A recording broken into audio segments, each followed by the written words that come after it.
bridge pickup, then I did neck pickup. Bridge is back here, neck pickup's here. Now I'm going to the mid pickup. That's 3-way. This is the 5-way switch. I'm going to click it down one, it's going to blend my bridge and my middle pickup. Now I'm going to go up 2 clicks and it's going to blend my neck and my mid. Okay, different guitars have different setups. But pickups are a big part of your sound, man. I had this one installed. It's a Seymour Duncan, but I forget the exact model of it. It's well worth investing in new pickups for your guitar. If you're buying a middle of the road, a lot of times you'll have Seymour Duncan design, but they won't be the top of the line ones. If you're just starting out, you may not even notice the difference. The longer you play, the more this stuff becomes important, guys. When you're soloing and playing something, for example, Yngwie Malmsteen, when he does his sweep picking, now he plays a Fender Strat, he'll use the neck pickup most of the time for his arpeggio sweep.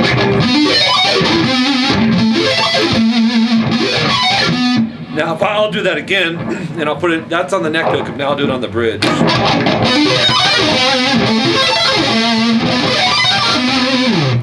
Okay, I like the sound of it on the neck pickup. That's just me personally. Avenged Sevenfold sometimes uses it, but a lot of times they'll do them on the bridge pickup. No one owns that right to choose which pickup they want to use. It comes down to what do you like. You know what I mean?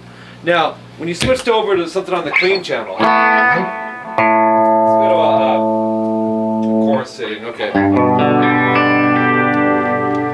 Okay, I have some effects on too, but I just want them on for the heck of it.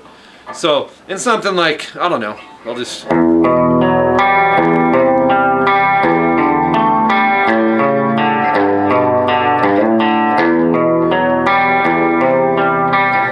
That's on the bridge pickup. I want you to hear the difference in tone, because that's what pickups are about. This is the double coil, that's a single coil. I have it lowered down because I don't use it much, and I don't want my pick hitting it. And this is another double coil here on the neck. Typically, I want you to think of it this way. A bridge pickup's going to be more brighter, trebly. A neck pickup's going to be more deep, more bass. A lot of blues players will use that. And the mid, country players will use it a lot. But even, you know, you listen to George Lynch and when he does some of his clean stuff, or Steve Vai, they'll blend the pickups sometimes, like the bridge in the middle, if I blend it. Now this is lowered so my volume drops a little bit. I personally like that sound a lot. John Petrucci from Dream Theater, same type of thing. You really want to think about your pickups, man, as a guitar player. So it's not just something that affects when you're playing a solo, but your clean stuff. Primarily your clean. Distortion, most rock and metal bands, almost all the time, are using their bridge pickup for hard rock and metal and stuff, and metalcore and post-hardcore and all that, but not always.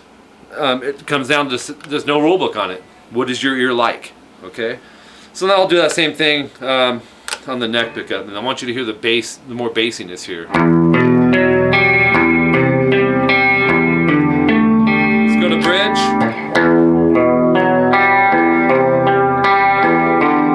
Let's go to middle. There's that volume drop, you know, because I have the pickup lowered. And let's blend the bridge and middle. I like that.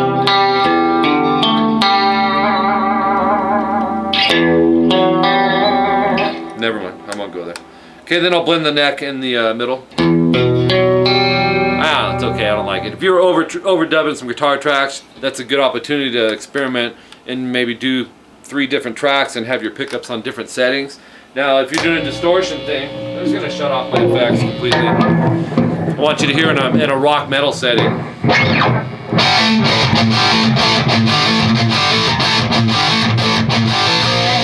Just a random thing. Now I'll play that on the neck pickup instead of the bridge.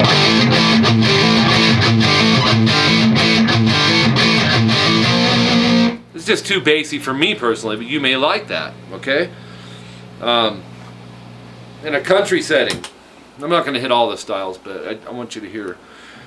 For blues, let me go to the bridge.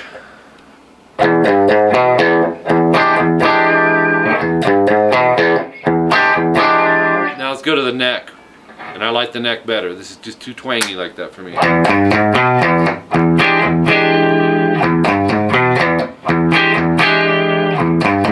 Now the mid.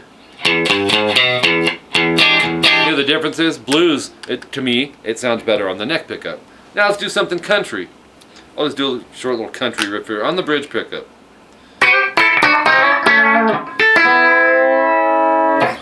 Okay, let's do that on the neck pickup.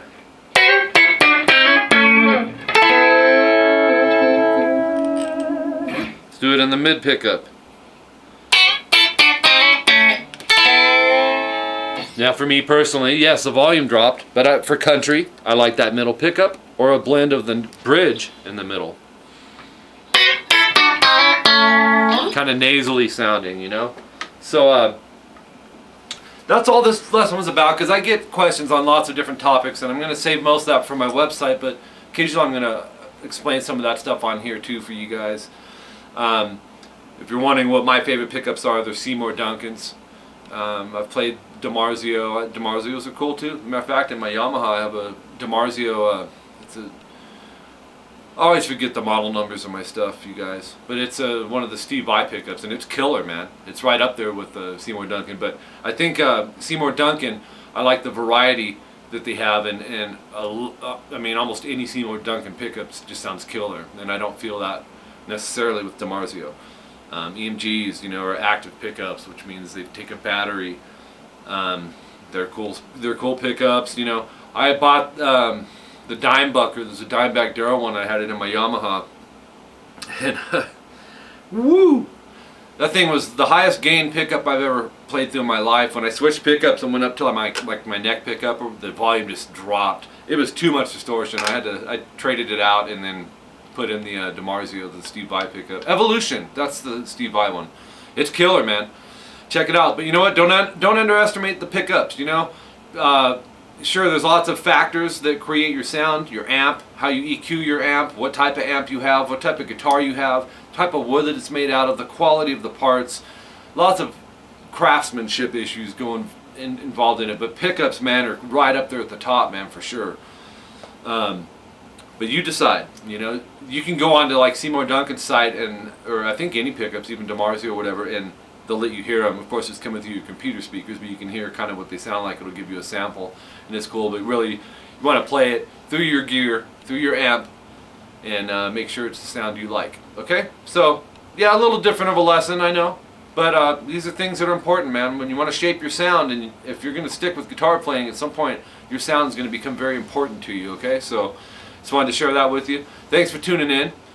You guys feel free to keep your requests coming, and I'll jot them down on my paper here that's like 12 pages long, but it's okay, because eventually I will be able to get to all of them. You may have to remind me once in a while. Sometimes when you do that, I jump yours in ahead of someone else. I don't know why, I just do.